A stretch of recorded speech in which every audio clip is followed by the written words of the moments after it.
Hello everyone, and welcome to Night Sky Notebook for April 2022. My name is Peter Detterline, and this is what's happening in the month of April.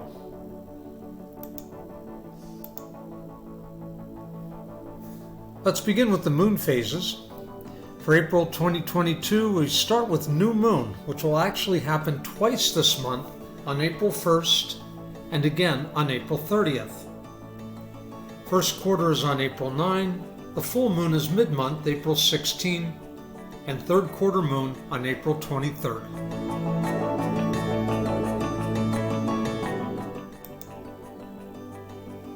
This is really a month to get up early and take a look at the planets in the morning. April 5th, that's where it all begins. Saturn and Mars are going to be sitting right on top of each other, a little less than half a degree. That's a little less than the width of the full moon. It's going to be beautiful through binoculars or a small telescope.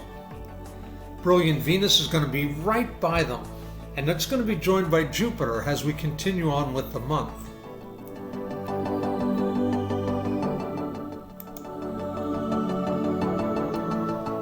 Easter this year is going to be on April 17th.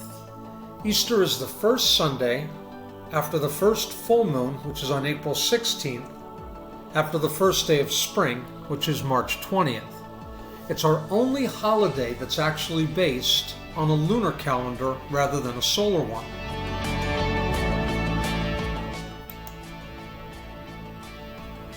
And we're back to the morning, April 18th. For this one, we've got Jupiter, Venus, Mars, and Saturn all spread across the sky like a beautiful string of pearls. It's really going to be magnificent to see. You can watch them all month long, but this is the date that they're going to be pretty much equal distance from each other.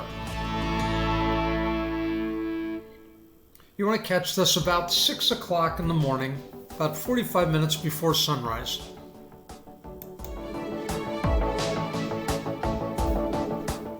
The best meteor shower of the spring has to be the Lyrids, the oldest meteor shower on record actually. Seen from April 20th to the 23rd, but peaks in the morning of the 22nd is usually your best time to see it. Now unfortunately this year the moon is going to interfere. So if you want to get out there and count some meteors, you need to set up a chaise lounge, get out a sleeping bag, and face away from the moon. That's your best bet. Enjoy and make lots of wishes.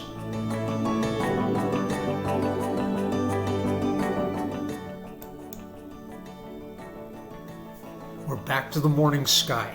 It's April 24th to 26th, and now the moon is going to start to join the group as it swings by Saturn on the 24th, hits Mars on the 25th, and hits Jupiter and Venus, which are starting to get close, on the 26th.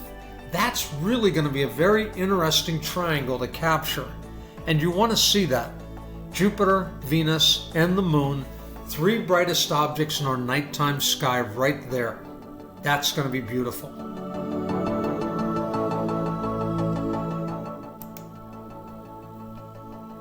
The 29th of April.